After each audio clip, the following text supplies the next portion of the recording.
tonight, win or lose, the results for Republicans, how much of that will be because of Donald Trump? Well, I think if they win, I should get all the credit. And if they lose, I should not be blamed at all, okay?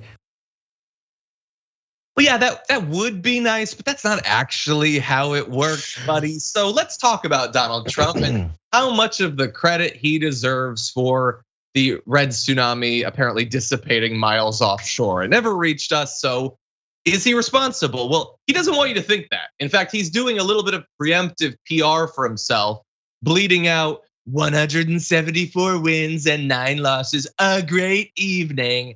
And the fake news media, together with their partner in crime, the Democrats, are doing everything possible to play it down. Amazing job by some really fantastic candidates.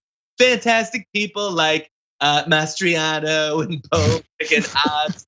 They're gonna be great in whatever the hell their next job is. And by the way, so I'm pointing out, like, okay, you're 174 and 9. Who the hell knows what that 174 represents? What it doesn't represent is 174 Senate races, buddy. Or for instance, candidates like Don Bolduc, who didn't need to be the candidate and they had a chance of winning, but unfortunately they went with Trump's guy. Trump is immediately fleeing from any responsibility, bleeding.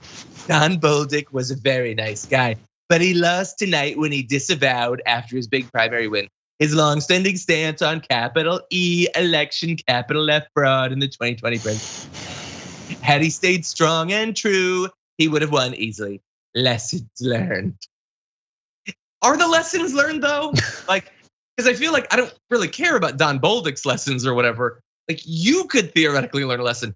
He lost. You supported him. You supported him throughout, and he was a bad candidate. And that's just the beginning. There are a ton of bad candidates that he sort of forced on the Republican Party, JR. So I think we all agree that whether he accepts responsibility, whether there's any consequences for him, he definitely deserves responsibility, right?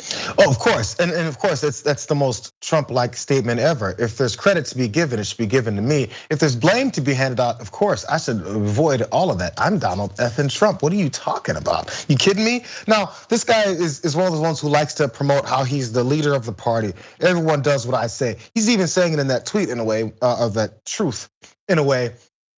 He made the big mistake of not continuing to push this big election lie, which I keep pushing. Which position of power are you in electorally? At least actually officially, yes, you're still the head of the party itself. But did you get elected or did you lose? Never before, well maybe not never before, I wonder how far back history this could take. But an entire party follows the loser. Yeah. Did they follow H.W. Bush after he lost after one term? Nope. Hell no. They called H.W. the biggest Republican loser ever. The reason W was so happy to win his backup or his reelection is because he's like, my dad avoided it. I can't let the Bush's name become the one name that loses. This is a thing. How Donald Trump still has a stranglehold on these cowardly people is astounding. Yeah. But him being, I'm gonna make a quick sports analogy. If you're the GM of a team and you've collected all these big names together and you're like, I've got this guy playing point guard, I got this guy shooting guard, I got this big man at center, we're gonna dominate. In fact, we're gonna win a championship, we're going undefeated. And then you trickle and maybe make the playoffs and lose in the first round. You know what happens? People say, what happened, bro? What happened? Why is it in this case?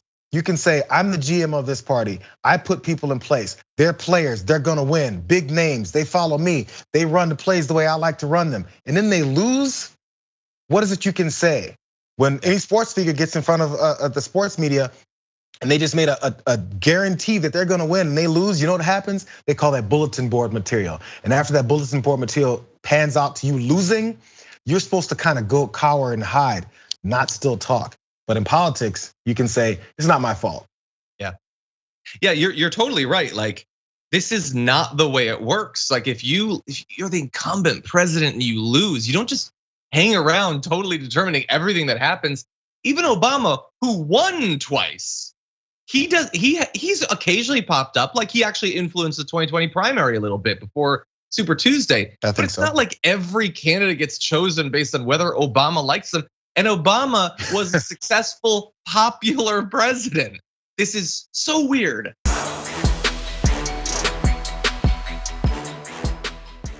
Check out the Damage Report podcast each day, wherever you get your podcasts, whether Pocket Casts or Stitcher or iTunes. You can join me as I give you the news and stories you want, with a range of co-hosts and interview guests jumping in on the fun each day. Again, that's the Damage Report, wherever you get your podcasts. And if you get them at iTunes, don't forget to rate and review. Sometimes I'll read them live on the show.